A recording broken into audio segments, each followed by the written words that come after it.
सर्वमंगलम सर्वकल्याणकारकम प्रधानम सर्वधारणम जैनम जयतु शासनम जैनम जयतु शासनम जैनम जयतु वंदित सभ्य सिद्धे ध्रुमचलमणो वयम गतिम पथे मोक्षामि समय पाओ केवली श्रुत केवली भणितम। कुंदकुंदाचार्य देव कहते हैं ये परमागम मैंने केवली श्रुत केवली के द्वारा सुना, उनके द्वारा कथा गया, गंधर्व द्वारा उठित और परम मुनिराजों द्वारा ध्यान का ध्येय, ज्ञान का ज्ञेय और आत्मा का श्रद्धेय बनाया हुआ परमागम है, जो मैं उनके ही द्वारा जो कथित है उसी बात को अपने ज्ञान में जो देखा है, समझा है, जाना है, उसके अनुरूप दर्शाऊं। एक विभक्त को आत्मा तने निज विभव से दर्शाऊं तो करना प्रमाण न छल गरोश करना, कि मैं अपने निज वैभव के साथ, अपने निज सौंदर्य के साथ, अपनी संपूर्ण स्वहीनता के साथ उस वस्तु स्वरूप को दर्शा रहा हूं।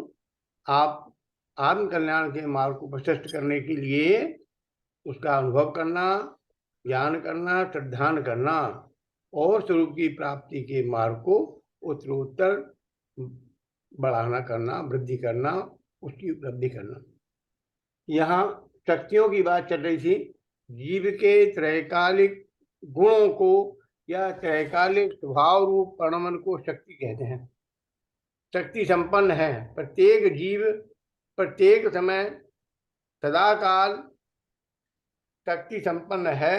उसके स्वरूप की महिमा जिन्हें आती है वो स्वरूप की महिमा के आधार को आधारभूत बनाकर मोक्ष मार्ग का प्रयाण करते हैं और मुक्ति श्री को प्राप्त कर लेते हैं।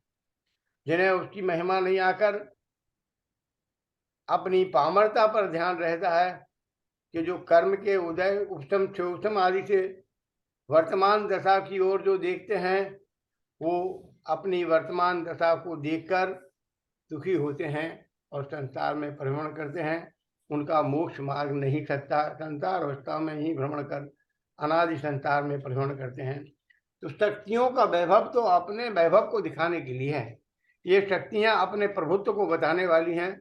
इसमें प्रभुत्व शक्ति, विभुत शक्ति भी है, वीरत्व शक्ति भी है, सुख शक्ति भी है, सभी शक्तियां हैं। यहाँ अपनी बात चल रही है 21वीं 22वीं शक्ति अकर्तत्व अभोक्तत्व वाली शक्ति से बात चल रही थी। तो कल हमने तो पढ़ ली थी, आपकी तरफ से रह गई थी। अकर्तत्व अभोक्तत्व शक्ति में कर्तत्व शक्ति जो पढ़ी थी, अभोक्तत्व शक्ति नहीं पढ़ी थी। तो मैंने आपको ये बताया था ज्ञान भाव से भिन्न कर्मोदय से होने वाले रागादि विकारी भावों के कर्तत्व से रहित होने पर अकर्त शक्ति, अकर्तृत्वपना, और इसी प्रकार ज्ञान भाव से भिन्न कर्मोदय से होने वाले रागादि विकारी भाव परिणामों के अनुभव से भोक्तत्व से रहित, मन रागादि विकारी भावों का कर्ता भी नहीं है, भोक्ता भी नहीं, ऐसा जो अभोक्तत्व शक्ति में आत्मा है वो स्वरूप की प्राप्ति में है और वो अकर्तत्व अभोक्तत्व, इसका स्व चतुष्टय रूप परिवर्तन है। इसमें रागादि विकारी भाव मल सहित है। आप इन बात पे ध्यान रखना, इन शक्तियों के सामने मैंने इनके विशेष गुणों को लिख रखा है। अकर्तत्व अभोक्तत्व के सामने लिखा अमल, निष्क्रियत्व के सामने लिखा अचल, नियत के सामने लिखा है नियत, स्वधर्म व्यापकत्व के सामने लिखा स्वरूपमय, साधारण असाधारण और साधारण असाधारण के सामने लिखा तीनों रूपमय, अनंत धर्मात्मक में सामने लिखा अस्थि धर्म रूप, विरुद्ध धर्मत्व में लिखा है नास्ति धर्म रूप, और नास्ति धर्म रूप के भी लक्षण दिए तत्रूप, अतत्रूप, एक रूप, अनेक रूप, अस्थि रूप, नास्ति रूप। इस ढंग से मैंने शक्तियों का निरूपण किया है। इन शब्दों पे आप ध्यान देंगे, इसी से हम पूरा अर्थ निकालेंगे। एक एक शब्द उसका अर्थ बताने वाले हैं। ये आपका खुद का चिंतन है? जी, मेरा खुद का ही चिंतन है। अपने ही चिंतन से अपना कल्याण होगा।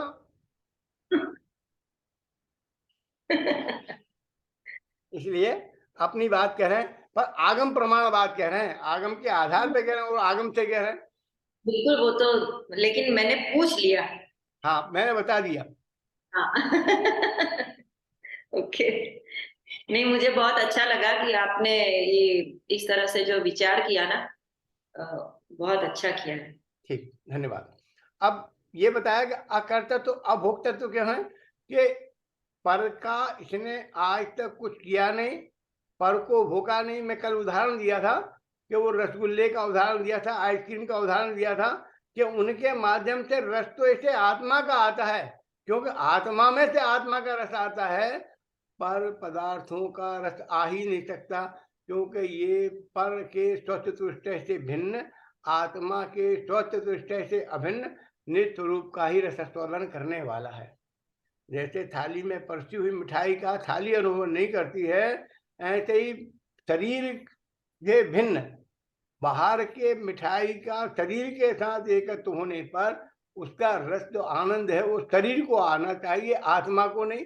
आत्मा को जो आनंद आता है वो राग की पूर्ति में होने वाले परिणाम के स्वरूप प्राप्त होने वाला अनुभवन से आता है। इच्छा की पूर्ति के परिणाम का जो आनंद है वो उसे मिलता है। वास्तव में पर द्रव्य का तो रसस्वादन कर सकने की योग्यता नहीं, किसी काल में किया नहीं, कर सकता नहीं, क्योंकि यदि ये पर का करता बने तो कैसा होगा? मैं कर्म का नो कर्म का यदि करता बना तो उसे अज्ञान नहीं कहा। 19 में कहा था मैं कर्म हूं नो कर्म, और यदि मेरे बने तो जीव अजीब बने। अरे, और मैं जब पर का करता भोगता नहीं हूं तो ज्ञान ही है। 73 भी गाथा बता दी कि मैं करता भोगता नहीं हूँ, ज्ञान से हूँ। तो यहाँ अकर्ता अकर्ता और भोक्ता की बात कही। अब इसलिए पूरा हो गया। इसके आगे पढ़े या आप इसमें कुछ पढ़ेंगे? आगे पढ़े, नहीं, आगे बढ़े अपन। निष्क्रियत्व शक्ति, निष्क्रियत्व। निष्क्रियत्व, अब निष्क्रियत्व में क्या है? निष्क्रियत्व निष्क्रियत्व में समस्त कर्मों के उपक्रम अर्थात अभाव से प्रवर्तित होने का से आदि प्रदेशों में निष्क्रियत्व है। निष्पन्नता स्वरूप। हाँ, निष्पन्न स्वरूप होने वाली दशा, माने आत्मा के साथ कर्मोदय के उदय से होने वाली अवस्थाएं जो हैं, उन अवस्थाओं की बात पारणामिक भाव में नहीं की गई। और पारणामिक भाव में नहीं की गई, इस मतलब शक्तियों में नहीं है। बड़ी साफ सुथरी बात कि जो पर का कुछ करता भोगता धरता भरता है, तो पर के द्वारा मुझ में कुछ किया जाए या मैं पर का कुछ कर सकता हूं, ऐसी भावना ही खोटी भावना है। इसका फल संसार परिभ्रमण है। तो मैं पर का कुछ, तो ये कर्मोदय के कर्म के उपशम छायक ओदय इन भावों से रहित आत्मा के परम पारणामिक भाव स्वरूप, जो आत्मा का स्वरूप है, उसका परस्पंदन, या यूं कहें पर के प्रभाव से परस्पंदन रहित स्वयं का निस्पंदन। निष्क्रियत्व को निस्पंदन भी कहते हैं कि स्पंदन रहित श्रेष्ठत्व गुण के सद्भाव में जो कर्म 4 प्रकार के होते हैं। कौन कौन से 4 प्रकार के? कर्म, कर्मों के बंधन के 4 प्रकार हैं। कर्म बंध, प्रकृति बंध, प्रदेश बंध, स्थिति बंध, अनुभाग बंध। प्रकृति प्रदेश स्थिति अनुभाग। प्रकृति प्रदेश स्थिति अनुभाग। तो जो प्रकृति बंध, प्रदेश बंध, स्थिति अनुभाग बंध जो बंधन होता है वो संयोगात्मक दशा की स्थिति को बताने वाला है, और बंधन का अभाव बंधन से होने वाले कर्म के क्षय से उत्पन्न होने वाली दशा को बताता है। पर यहाँ तो उन दोनों दशाओं का अभाव करके, कर्म का बंधना और कर्म का छूटना, उन दोनों दशाओं को विरहित करके, उनको छोड़ के जो आत्मा का स्वरूप है उस स्वरूप की बात करते हैं। तो वो स्वरूप तो स्वयं में परस्पंदन होता हुआ आत्मा का स्वरूप है, वो पर के निमित्त से नहीं है, पर के स्पंदन से स्पंदित नहीं है, इसलिए अचल है। पर के प्रभाव से प्रभावित नहीं होने वाला है, इसलिए अचल है। उसका स्वभाव स्थायी रूप से एक जगह रहने वाला, कि जैसे पानी के समुद्र में पड़ा हुआ पत्थर जो स्थायी रूप से गड़ा हुआ हो। पड़ा हुआ और गड़ा हुआ में अंतर होता है। पड़ा हुआ तो कुचित कदाचित पानी के बेग के साथ इधर उधर चला जाएगा, पर जो स्थायी रूप से गड़ा हुआ है उस पर कितनी हिलोरों के ठोकरे आए तो उसको प्रभावित नहीं करती। ऐसी स्थिति में तो यहाँ तो कर्म की ठोकरें आने की बात ही नहीं, उनके प्रभाव से प्रभावित होने की बात ही नहीं, उनसे सदा अप्रभावित रहने वाला जो आत्मा का त्रिकाली धूप स्वरूप है वो अचल है।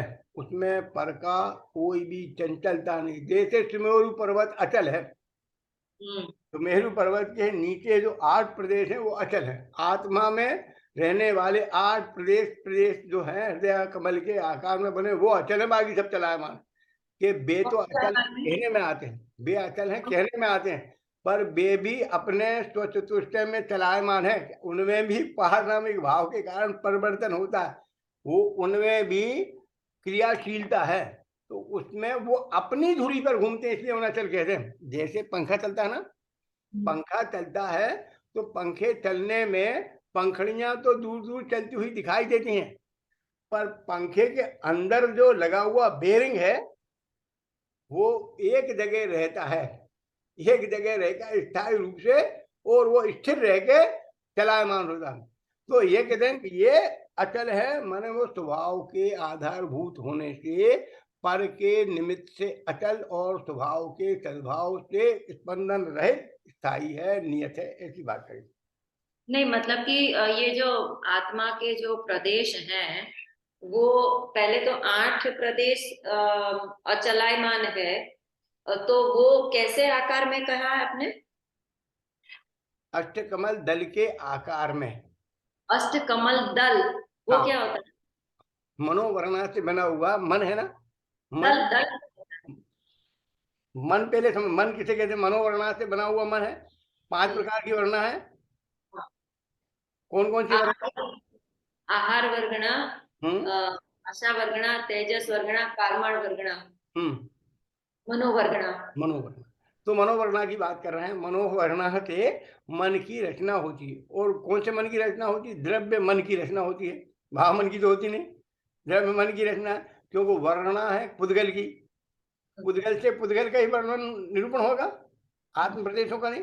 तो वो उस स्थायी जगह वो 8 प्रदेश स्थिर रहते हैं, उनके उनके ऊपर ही पूरा आगे का संपूर्ण रह के। तो जैसे उदाहरण भी दिया कि जो पंखे का अंदर लगा हुआ बेरिंग है, बेरिंग के अंदर लगा डंडा, जिस डंडे पे बेरिंग घूमता है, उस बेरिंग के आधार पे पंखा की सब पंखुड़ियां सब कुछ घूमती हैं।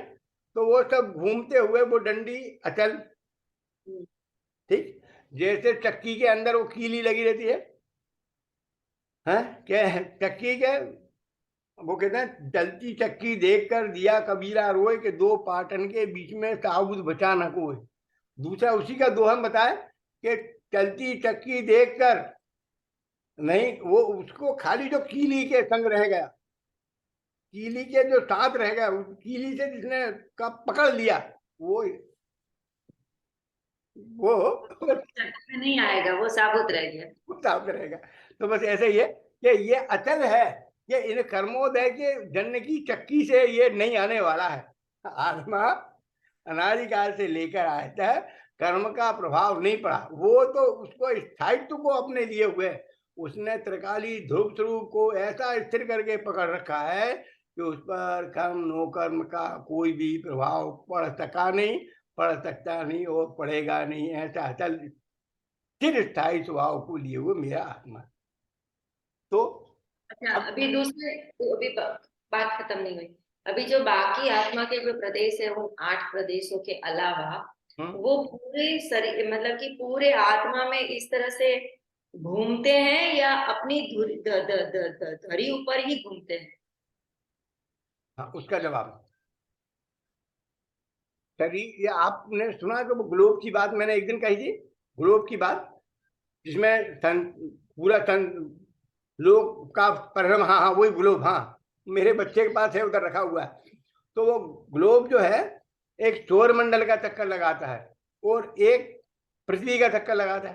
तो बात मालूम है, एक के पृथ्वी के चक्कर लगाने से दिन रात होते हैं, और सौर मंडल का चक्कर लगाने से ऋतु परिवर्तित होती हैं। ये ज्ञान में है आपके? नहीं है? जो सौर मंडल का चक्कर लगाता है तो उनसे ऋतु परिवर्तित होती हैं, और जो स्वयं की धुरी पर घूमता है उससे दिन रात का होता है। जो सूर्य के सामने आता है वहां दिन, और जो सूर्य के पीछे चला जाता है वहां रात। ये तो उदाहरण दिया मैंने। अपने को बात करना है आत्मा की। तो वो जो आपने पूछा कि वो 8 प्रदेश अस्थायी रहने के अलावा जो संपूर्ण आत्मा के प्रदेश हैं वो सब जगह घूमते हैं कि अपने आप में घूमते हैं? तो उत्तर में सब जगह घूमते हैं। एक बार सब जगह घूमते हुए अपने आत्म प्रदेशों को भी घूमते हैं, माने परिणमन उनमें भी होता है। एक हो सार्वजनिक परिणमन, जिससे क्षेत्र से क्षेत्रांतर होने का काम बनता है। सिर के प्रदेश आत्मा के पैरों में, पैरों के हाथ में, हाथ के पैर में संपूर्ण रूप से चंचलता लिए हुए सभी प्रदेशों में घूमते हैं और एक अपने स्थान पर रह के भी घूमते हैं। ऐसी दोनों प्रकार की प्रवृत्तियां उसमें पाई जाती हैं। पर बहुत यहाँ अच्छा, तो विषय नहीं था, आपने कह दिया तो मैंने विषय की बात कर दी, बाकी वो विषय यहाँ नहीं है। यहाँ तो निष्क्रियत्व की बात है कि वो निष्क्रियत्व है, मैंने उनमें किसी प्रकार का परिवर्तन नहीं होता, अचल है। अब तीसरा ये तो प्रदेशत्व, ये हो गया, क्लियर हो गया? एक मिनट, नहीं अभी एक मतलब कि ये जो निष्क्रियत्व निष्क्रियत्व शक्ति जो है, इसके जो असंख्यात प्रदेश है, जीव में असंख्यात प्रदेश हैं, वह मतलब कि उसमें घटना बढ़ना की बात है या नहीं है? घटने बढ़ने की बात नहीं है अभी। अच्छा, घटने बढ़ने की कोई बात नहीं। और यहाँ तो आत्म, ये यहाँ इस शक्ति में तो आत्म प्रदेशों के ऊपर, आत्मा के स्थिर स्वभाव के ऊपर कर्मों का किसी प्रकार का प्रभाव नहीं पड़ता। दूसरा उदाहरण सुनिए आप, चलिए दर्पण की बात सुने आप।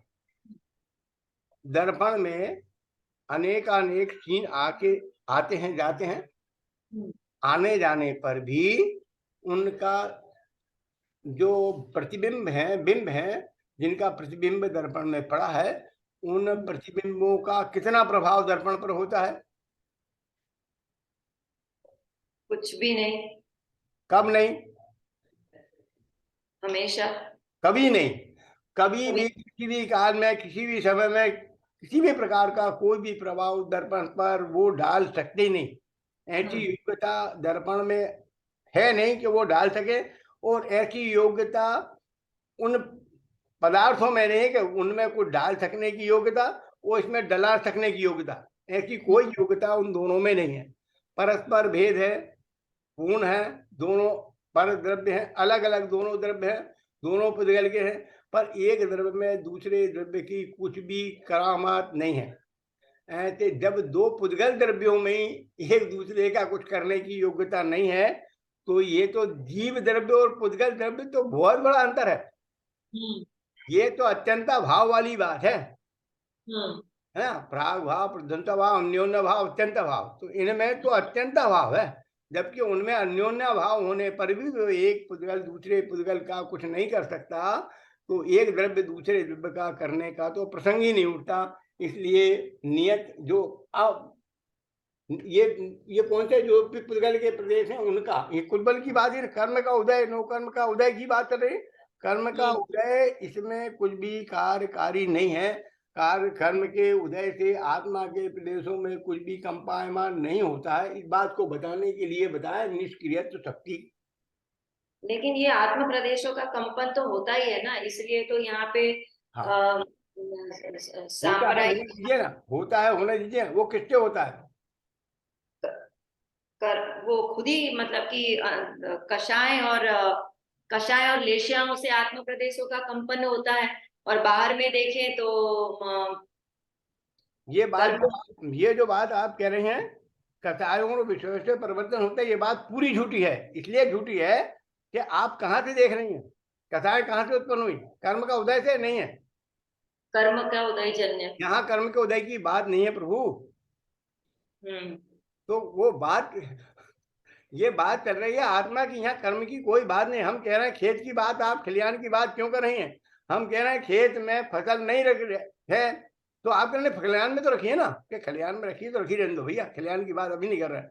हम कह रहे हैं खेत साफ सुथरा है, खेत की ऊसर जमीन को ठीक करना है, तो हम यहाँ की बात कर रहे हैं, आप वहां की बात क्यों कर रहे हैं? क्योंकि कंपायमानपना तो अभी 13वें गुण स्थान तक रहता है। तो निष्क्रिय शक्ति जो है, जिसके कारण से प्रदेशों का कंपन नहीं होता है, और कंपन तो देखा जाता है केवली हाँ, के भी देखा जाता है। आप अपना चश्मा बदल दें, आप अपना चश्मा बदलें और देखें, यहाँ तख्ती की अपेक्षा बात चल रही है। यहाँ 13वें गुणस्थान और पहले गुणस्थान दोनों में कोई भेद नहीं है। आप 13वें गुणस्थान, पहले गुणस्थान दोनों को एक तरफ रखिए। ये तो तख्ती अपेक्षा जो आत्मा के स्वभाव में पर के संयोग से होने वाले कंप दशा का अभाव है, कर्म का रागादि विकारी भाव उनसे और मोहादि विकारी भावों से होने वाले परिणाम का आत्मा के प्रदोषों में रंच मात्र भी सद्भाव परिवर्तन नहीं। नहीं होता, इसलिए कि हम अविकारी पर्याय को ले रहे हैं प्रभु। तो ओके, है ना, समझ कोई आ गया। पूर्ण द्रव्य, स्वभाव रूप द्रव्य, स्वभाव रूप गुण और स्वभाव रूप परिणमन को ही इसमें शामिल किया है शक्तियों में। जब विकार की बात कर ही नहीं रहे हैं तो फिर कर्म के उदय कहाँ से आए? मैंने अभी आपसे कहा कर्म का उपशम क्षय और उदय से रहित पारणामिक भाव रूप ये परिणति की दशाएं शक्तियों में दर्शाई गई हैं। ठीक है, अब बिल्कुल ठीक है आप? हाँ, अभी एकदम बराबर क्लियर हो गया। ठीक, धन्यवाद। तो हम क्या है, निष्क्रिय शक्ति यहाँ कह रहे हैं, हाँ, जैसे अकर्तृत्व अभोक्ता शक्तियों में मोहनी कर्मोदय रागादि भावों के करने से विरम अभाव रूप होने से भोक्ता भोगने रूप उपक्रम अर्थात कहा गया है कि अब निष्क्रिय शक्ति में संपूर्ण कर्मों के अभाव से होने वाले आग प्रदेशों में अकंप दशा की बात है। तात्पर्य यह है कि भगवान आत्मा कर्मोदय जन्य आग प्रदेशों के कंपायमान रूप योगों से भी रहित है, अर्थात आत्मा अकंप स्वभावी है, निष्क्रियत्व है। जो आप नहीं, वो यहाँ पे मिल गया है गुरुदेव श्री का ही, यहाँ पे देखते देखते बिल्कुल मिल गया तो अच्छा हुआ कि गुरुदेव श्री ने भी कहा कि आत्मा अकंप स्वभावी है, हाँ, निर्विकारी है। नहीं, उन्होंने ये बात बताई है कि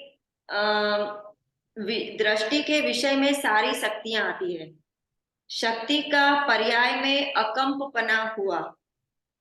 आहा, प्रभु शास्त्र में तो 14वें गुणस्थान में अजोग कहा, 13वें गुणस्थान में भी अभी संयोग कंपन कहा है, आंशिक कंपन कहो, परंतु यहाँ तो बहुत बढ़िया बात है पंडित जी, यहाँ तो सम्यक दर्शन में समस्त कर्म का अभाव है, उस कारण से निष्पन्दता की पर्याय में कर्म का अभाव है और कर्म के निमित्त से कंपन हुआ उसका भी अभाव है। वो दृष्टि मुक्त होने से इस पर्याय में भी उसकी निष्क्रियत्व प्रकट है।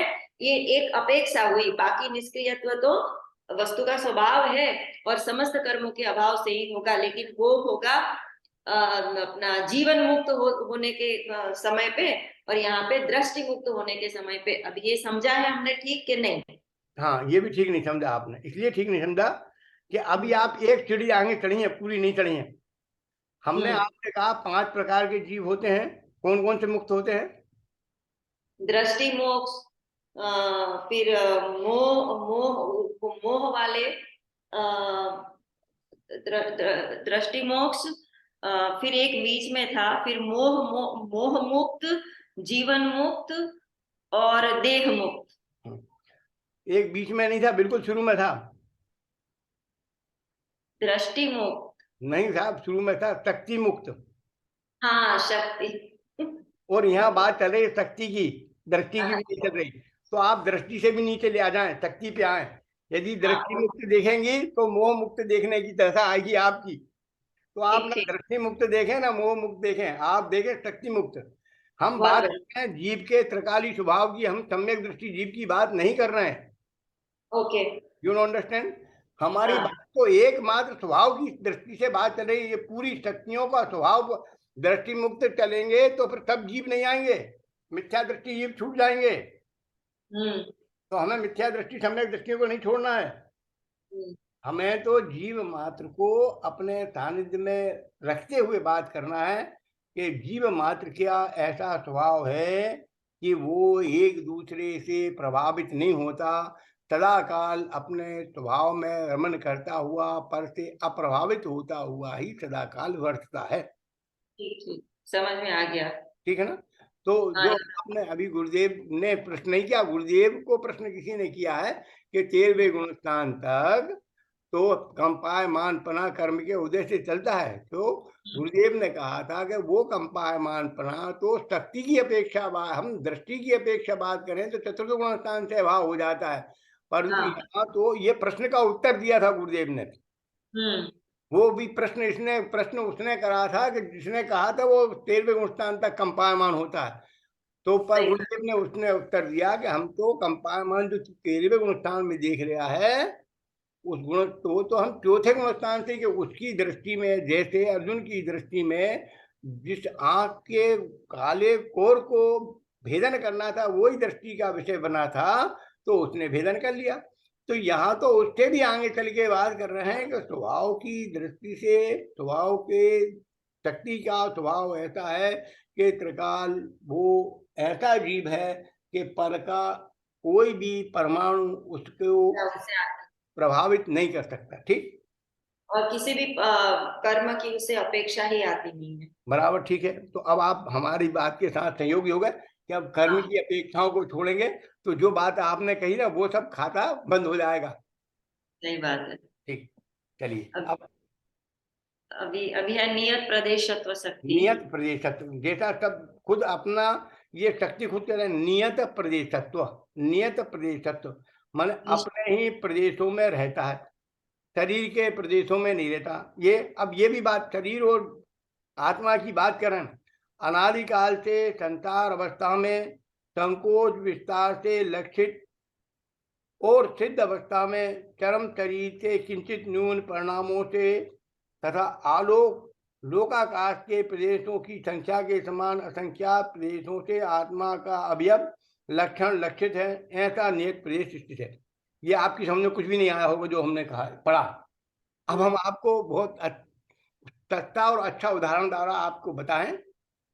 आपका वो कमल नहीं दिख रहा इसलिए थोड़ी दिक्कत हो रही, पर मैं आपको बताता हूँ। मेरा तो वीडियो चालू है। हाँ चालू तो दिख रहा है, तो चालू है वो तो हमें मालूम है। तो अब यहाँ क्या बात किया, नियत प्रदेश स्थित। नियत प्रदेश अपनी अपने शक्ति को सर्वस्तु मिलता है, ऐसे चितवे जीव तब पढ़ते ममत न था। ये आपने सुना, अपने अपने तत्व को सर्व वस्तु मिलता है, ये सुना आपने कहीं? अपने अपने तत्व को सर्व वस्तु मिलता है, ऐसे चितवे जीव तब परते ममत न था। कि जब आत्मा को प्रत्येक जीव अपने अपने स्वभाव की दृष्टि से देखते हैं तो मैं तो अनंत गुणों का घनपिंड अनादि अनंत चैतन्य स्वरूपी आत्मा हूँ, और मेरा ऐसा वैभव है कि पुद्गल में रंच मात्र भी ज्ञान नहीं, दर्शन नहीं, सुख नहीं, वीर नहीं। पुद्गल से मेरा क्या वास्ता? पुद्गल तो मूर्तिक है, मैं अमूर्तिक हूँ। मैं ज्ञानवान हूँ, पुद्गल ज्ञान रहित है। मैं ज्ञाता दृष्टा हूँ, वो ज्ञाता दृष्टा नहीं। ऐसा मुझमें और उसमें अनंत गुणा अंतर है। तो उस अनंतता से मैं अपने वैभव के द्वारा अपना रसस्वादन, आनंद का रसस्वादन कर रहा हूँ। इसलिए कह रहे हैं, तो मैं अपने प्रदेशों में रह के अपने स्वतंत्र, जैसे प्रत्येक जीव प्रत्येक द्रव्य अपने स्वद्रव्य में, स्व क्षेत्र में, स्वकाल में, स्वभाव में, अपनी मर्यादा में सदाकाल रहता है। जीव द्रव्य अपने स्वक्षेत्र काल भाव में रहता है, पुद्गल द्रव्य अपने स्वक्षेत्र काल भाव में रहता है। अब तीसरी बात, इन दोनों का ये तो स्वभाव रूप परिणमन है। अब यहाँ वैभाविक परिणमन की बात कर रहे हैं और स्वाभाविक परिणमन को बता रहे हैं। ये उदाहरण है, वैभाविक परिणमन के द्वारा स्वाभाविक परिणमन को दृष्टिगत कराने का उदाहरण है। जैसे अनादिकालीन संसार अवस्था में संकोच विस्तार से लक्षित। अब अनादिकालीन संसार अवस्था में संकोच विस्तार से लक्षित माने जीव जिस गति में जाता है, जिस उस गति के अनुरूप, उस आयु के अनुरूप जीव के प्रदेशों का हीनादिकता देखने में आती है। पर वो देखने वो हीनादिकता जीव की नहीं है, उस शरीर की हीनादिकता देखना में आती है। और जिस शरीर का जिस रूप शरीर होता है उस शरीर के रूप ही आम प्रदेशों की संकोच विस्तार रूप अवस्था सहज हो जाती है। जैसे उदाहरण के लिए एक जीव में कम से कम कितने शरीर हैं?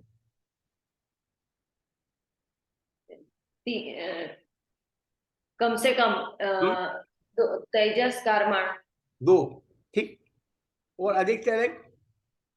आहारक और औदारिक और आहारक, 4। 4, ठीक। अब ये देखिए, चारों शरीर, औदारिक शरीर की रचना से औदारिक शरीर बनता है, आहार वर्गना से औदारिक शरीर बनेगा। ठीक। आहार वर्णा से औदारिक शरीर बनता है, आहार वर्णा से विकृत शरीर बनता है, एक बात। अब आहार वर्णा है, इनसे तेजस शरीर नहीं बनता, हम्म कार्बन शरीर नहीं बनता। हम्म अच्छा, कार्बन शरीर तो कर्मों के संयोग से बनता है, तेजस शरीर तेजस कर्म के संयोग से प्राप्त होने वाले तेज से बनता है, तेज शरीर।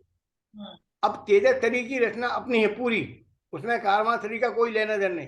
कार्बन शरीर की अपना रचना है, औदारिक शरीर की अपना है, ठीक है। ये 3 शरीर जो है, औदारिक, तेजस, कार्बन, इन तीनों शरीर की अपनी अपनी स्वयं की स्वसत्ता है और स्वरचना है, ठीक है।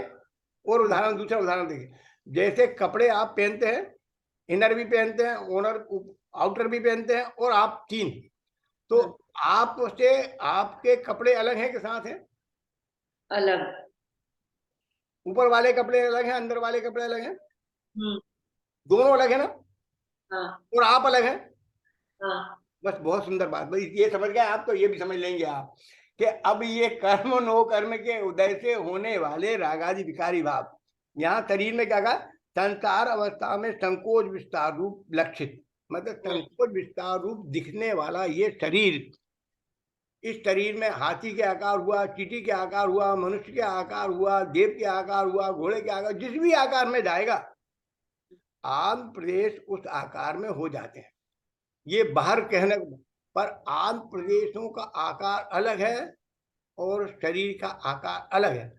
उदाहरण के लिए अपन बहुत अच्छी बात सिद्ध दशा की बात करते हैं ना, तो उसमें पढ़ते हैं किंचित नून पुरुषाकार रूप में ना, इस अवस्था में चरम शरीर से किंचित नून परिणाम स्वरूप लोकाकाश के प्रदेशों में असंख्यात प्रदेश समान। तो किंचित न्यून जो कहा, तो किंचित न्यून आकार किसका है? ये औदारिक शरीर का, मनुष्य का। अरे प्रभु, मनुष्य के आकार का औदारिक शरीर तो छूट गए। हाँ, दशा में औदारिक शरीर है कि नहीं है? हाँ, सिद्ध की बात। हाँ, सिद्ध की बात करें, सिद्ध दशा में कोई शरीर नहीं है ना?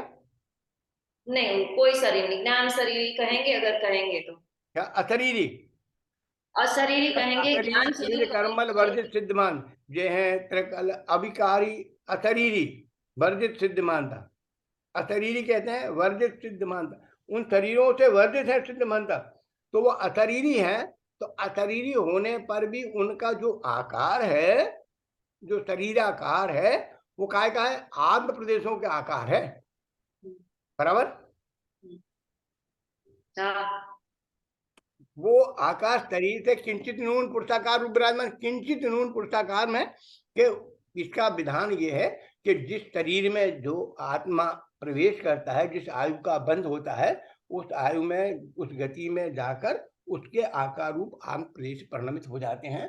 तो अब ये कहते हैं नियत प्रदेश, नियत प्रदेश का मतलब इस बात का है कि आत्मा अपने स्वनियत प्रदेश में ही स्थिर रहता है, शरीर के प्रदेशों में स्थित नहीं होता। ये हमारा कहने का अभिप्राय है। कैसे कि जैसे बाल्टी में पानी का आकार बाल्टी के आकार रूप हो जाता है, ये बात सच है कि नहीं है? जी। ये सच होते हुए पूरा झूठ है। कि सच इसलिए है कि बाल्टी के अंदर पानी रखा है, इसलिए बाल्टी के आकार है, और बाल्टी के आकार है, ये बात सच्ची है। तो बाल्टी उलटने पर बाल्टी का आकार बना रहता पानी के अंदर, नहीं बना रहता? पानी का ही आकार है। बराबर पानी का आकार। यदि वो बाल्टी के आकार का होता तो बाल्टी के रूप हो जाता। उदाहरण के लिए जैसे कि कोई अपन फ्रिज में कोई आइटम जमा दे, गिलास के आकार गिलास में जमा, तो वो गिलास के आकार हो जाएगा। पर वो गिलास के आकार दिखने पर भी, जैसे पानी और गिलास को अपने, जैसे आप कोई चीज जमाते हैं फ्रिज के अंदर, कभी कोई चीज जमाते हैं, आइसक्रीम जमाए या कोई दूसरा पानी जमाए, बर्फ के, कभी कभी बर्फ की ट्रे लगी रहती है उसमें, आइसक्रीम में फ्रीजर में आइसक्रीम की ट्रे लगी रहती है, उसमें खाने वाने बने रहते हैं, तो खानों के आकार आइसक्रीम बाहर निकालने पर, ये पानी को बाहर निकालने के उस आकार रूप वो दिखाई देते हैं, पर ट्रे अलग है और वो पानी का जल अलग है, ठीक है। एक बात, अब वो आप जल का आकार जो है ना, वो जल ने आकार उस ट्रे के आकार के अनुरूप ले लिया है, इसलिए हमें ऐसा लगता है कि जल ट्रे के आकार रूप है। गिलास के आकार रूप, गिलास के अंदर जो पानी रखा था वो जम जाने से वो गिलास के आकार रूप होता हुआ दिखाई देता है। परंतु थोड़ी देर हम गिलास के ऊपर गर्म हाथ से रखें या वो बाहर के वातावरण में उस गिलास को लाके रखते हैं, तो थोड़ी देर बाद गिलास का संपर्क छूट जाने से वो जो जल है या जो आपका मिठाई है, जो भी आपका बना जमा हुआ है आइसक्रीम, वो उस आकार रूप दिखता है, पर उसके बाद धीरे धीरे वो न्यूट्रल जल रूप हो जाता है, लिक्विड में हो जाता है। तो अब ये देखिए, तो मैं इस उदाहरण को इसलिए समझाया कि जिस शरीर में जाते हैं उस शरीर के आकार रूप परिमित होते हुए दिखाई देने पर भी, जैसे बाल्टी का पानी अपने स्वचतुष्टय में है, उसने बाल्टी को कुछ भी छुआ नहीं, बाल्टी में होते हुए बाल्टी में नहीं होता है, वो अपने आप में होता है। ऐसे ही ये मेरा आत्मा जिस शरीर में जाता है उस शरीर के आकार रूप होता हुआ भी अपने आकार रूप ही होता है। शरीर के बाल्टी में के होने वाले जो गुण है वो बाल्टी में रहेंगे और जल में होने वाले गुण जल में रहेंगे, आत्मा में होने वाले गुण आत्मा में रहेंगे, शरीर में होने वाले गुण शरीर में रहेंगे। शरीर का चतुष्टय शरीर में और आत्मा का चतुष्टय आत्मा में। शरीर के अपने शरीर के प्रदेश हैं और आत्मा के अपने प्रदेश हैं, दोनों के अपने अपने प्रदेश, और दोनों अपने अपने स्वचतुष्टय में स्थिर हैं। कब? कि सदाकाल। जब भी किसी भी शरीर में संयोग में जाएगा तो भी शरीर के आकार रूप होते हुए उस आकार रूप कभी नहीं होगा, क्योंकि इसका त्रैकालिक शक्ति से ऐसा संपन्न है, या अपने स्वभाव शक्ति से ऐसा संपन्न है कि पर के आकार रूप परिणमित नहीं होता। ऐसा इसका स्वभाव है।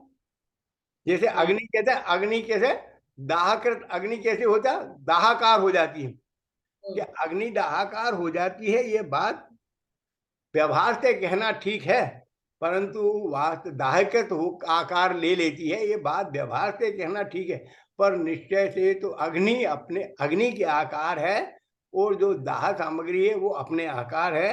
दोनों का आकार में परस्पर में अन्योन्य अभाव नहीं, अत्यंत अभाव है। वहां अन्योन्य भाव है, यहाँ जीव के साथ अत्यंत अभाव है। ये बात स्पष्ट हुई आपके? हाँ, एकदम बराबर, एकदम बराबर। ठीक है, तो आगे चलें।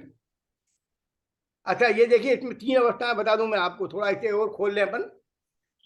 कि संसार अवस्था में जो दशाएं बनती हैं, जो लक्षित दशाएं हैं, वो जिस शरीर में जाता है, जिस रूप होता है उस रूप हो जाती हैं, ठीक है।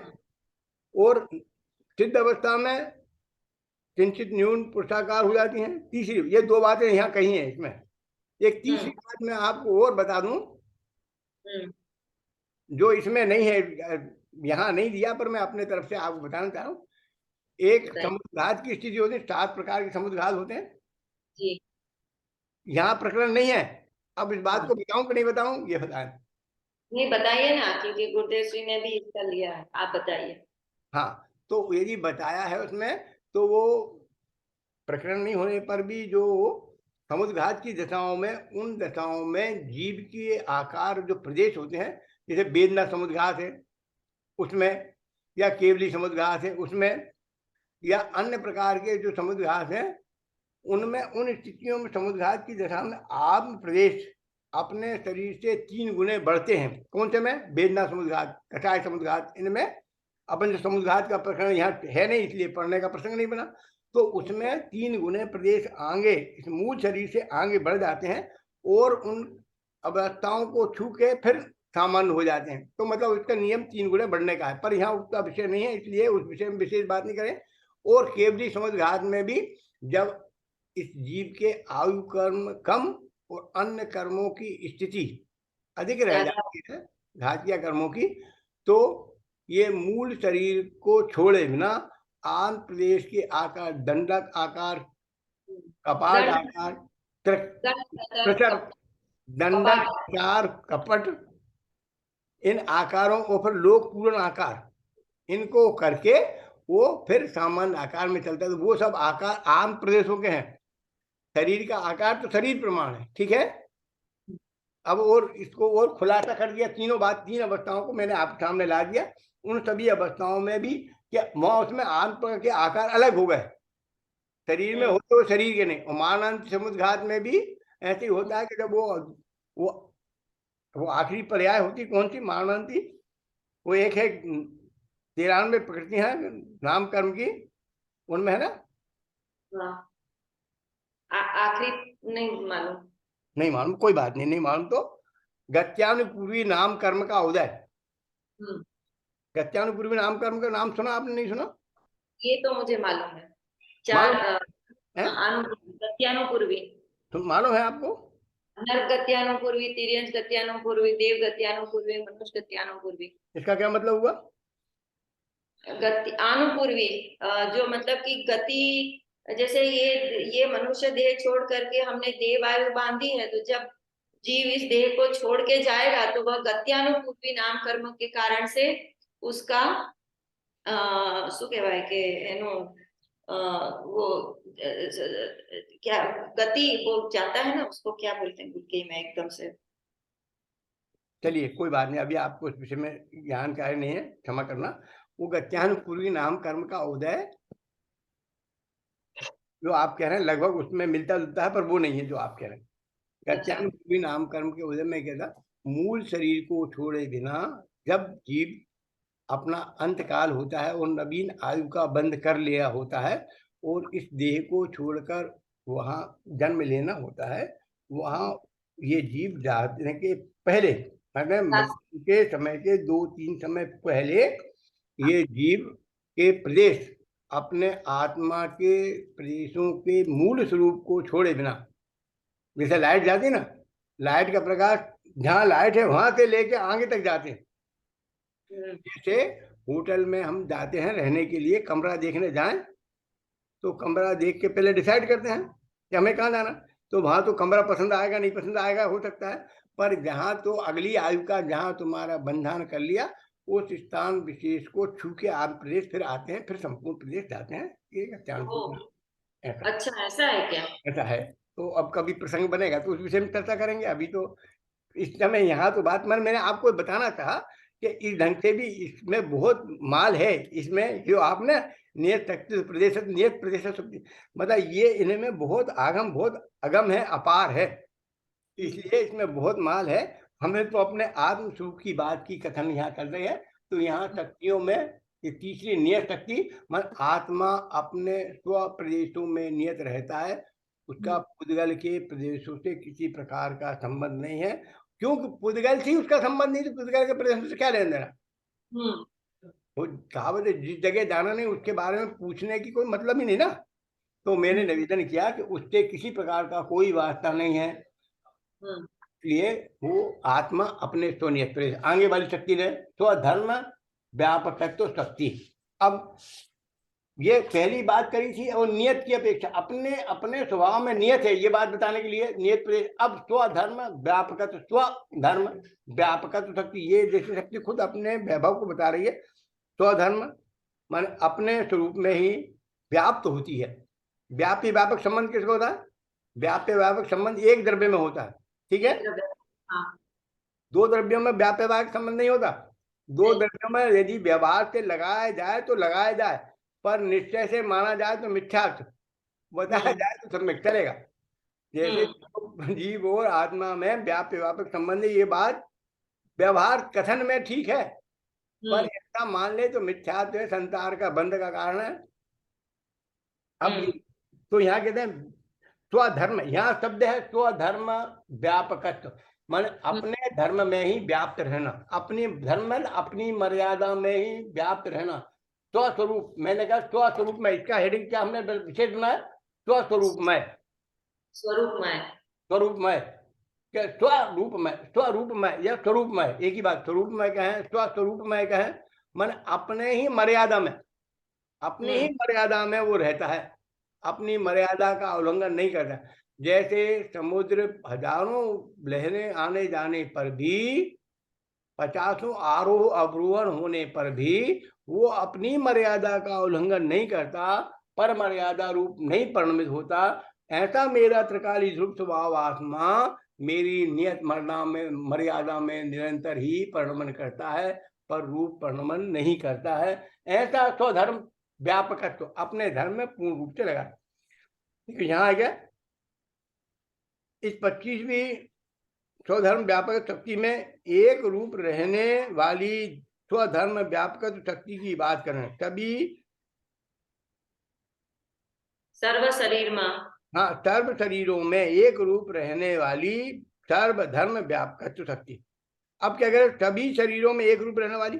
इसके पहले अभी क्या, इसके पहले अपन किस बात करें, निष्क्रिय शक्ति में क्या क्या है, ये अपन नियत शक्ति निष्क्रिय शक्ति में, निष्क्रिय शक्ति में अचल है बताया, और नियत शक्ति में बताया अपने आप प्रदेशों में स्थित है। तो अपने प्रदेश में अब ये कहें तभी अपने अपने शरीर, सभी शरीरों में एक रूप रहने वाली स्वधर्म शक्ति सभी शरीरों में, मतलब अभी आपसे जितनी बात बताई थी उन सभी शरीरों में शरीर का आकार अलग और आत्मा का आकार अलग है। जैसे आप चश्मे से देखते हुए भी चश्मा अलग है और आपकी आंख कोई अलग है। अब तीसरी बात, आंख कोई अलग है, चश्मा कोई अलग है और आपकी आत्मा कोई अलग है। देखने वाला कोई अलग है, दिखने वाली वस्तु कोई अलग है, देखने में संयोग में आने वाले पदार्थ कोई अलग है। ठीक है,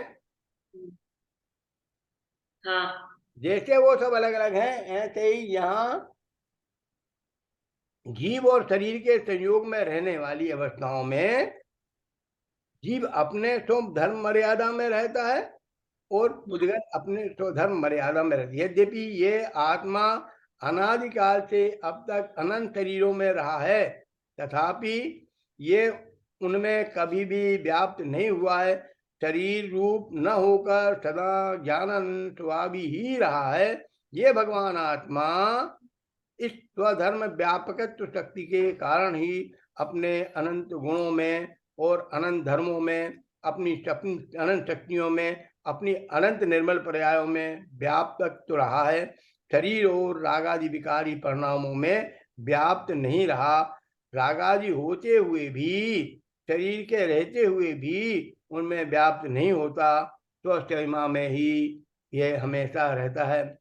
स्वद्रव्य, स्वक्षेत्र, स्वकाल, स्वभाव की सीमा में अपने स्वधर्म में ही सदाकाल विराजमान रहता है।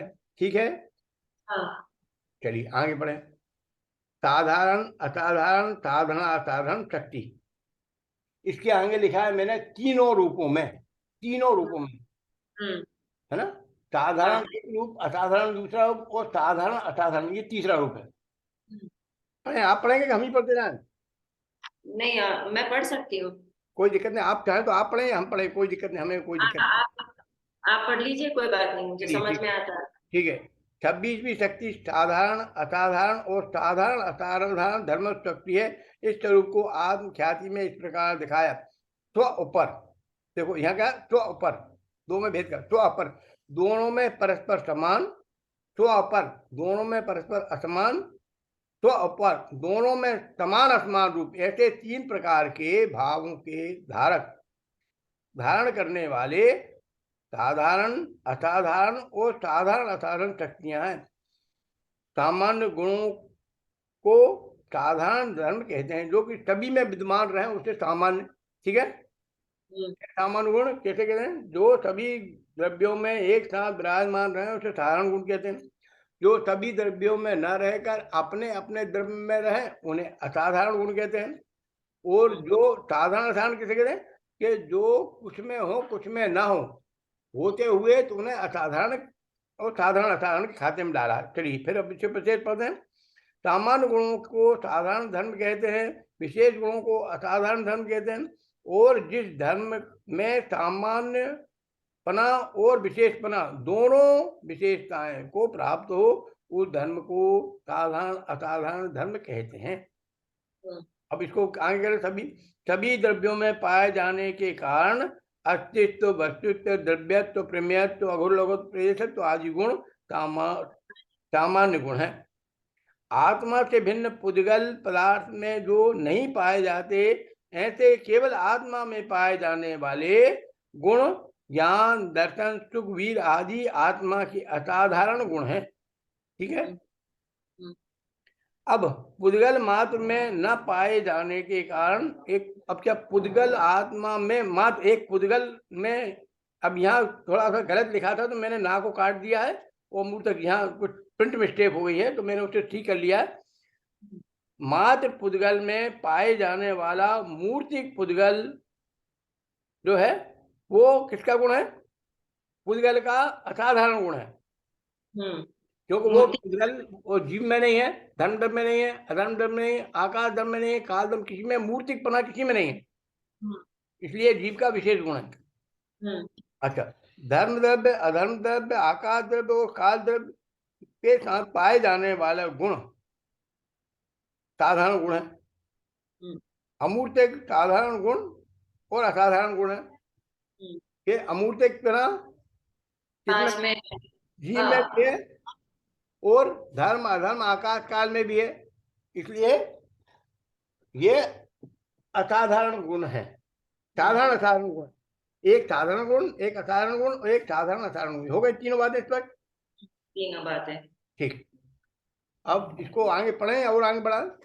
नहीं, बस अभी हम लोग यहीं पे कल विशेष चर्चा करेंगे, लेकिन वो गत्यानुपूर्वी का मुझे याद आ गया कि जीव जब दूसरी गति में जाता है तो विग्रह गति से जाता है, तो जो विग्रह गति में जाता है तो वहां पर गत्यानुपूर्वी नाम कर्म के कारण से वह विग्रह गति से जाता है।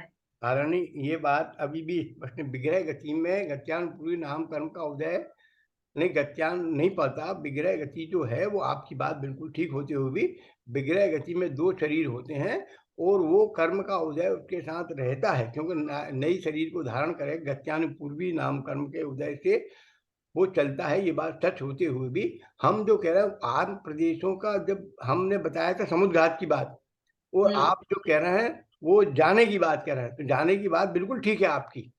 अच्छा, ओके। जाता है वो गत्यानुपूर्वी नाम कर्म के उद्देश्य से जाता है, ये बात बिल्कुल ठीक है, क्योंकि उसके कर्म का उदय उसके साथ, इसलिए अगली गति में जा रहा है। ठीक है ना? हाँ। हम्म। लेकिन समुद्घात के समय की आप बात कर रहे हो? हमने समुद्घात के समय की बात की और आपने जाने के समय की बात की। अच्छा। हाँ, आप ये समझ लीजिए कि जैसे हम मकान लेने जाते हैं ना, पहले देखने जाते हैं, पसंद आ गया तो फिर रहने जाते हैं। अच्छा। लेकिन ये सभी के साथ होता है, जो भी संसारी जीव हैं, जब वह गतियों में घूमेगा तो जारे दूसरी गति में जाएगा तो पहले वहां जा करके वापस आता है कि सिर्फ समुद्र, वो जो 7 प्रकार के समुद्घात है उसी की चर्चा है? समुद्घात की दशा में ही जाएगा भाई, समुद्घात की दशा में, मारणांत समुद्घात की स्थिति में जाएगा। सामान्य में मारणांत समुद्घात, 7 समुद्घातों की दशा का वर्णन मैंने तो यहाँ नहीं था प्रकरण, फिर भी मैंने अपनी तरफ से कह दिया आपको कि सहज में आपके ज्ञान में जाए, इसलिए उत्तम क्षमा चाहता हूँ कि क्यों कह दिया मैंने आपसे। वो प्रकरण यहाँ है नहीं, पर फिर भी मैंने आपके ज्ञान में समझ में भी आ गया। अभी वहां पे रिकॉर्डिंग बंद कर देते हैं, आपने आज वो रिकॉर्डिंग बंद कर दीजिए आप।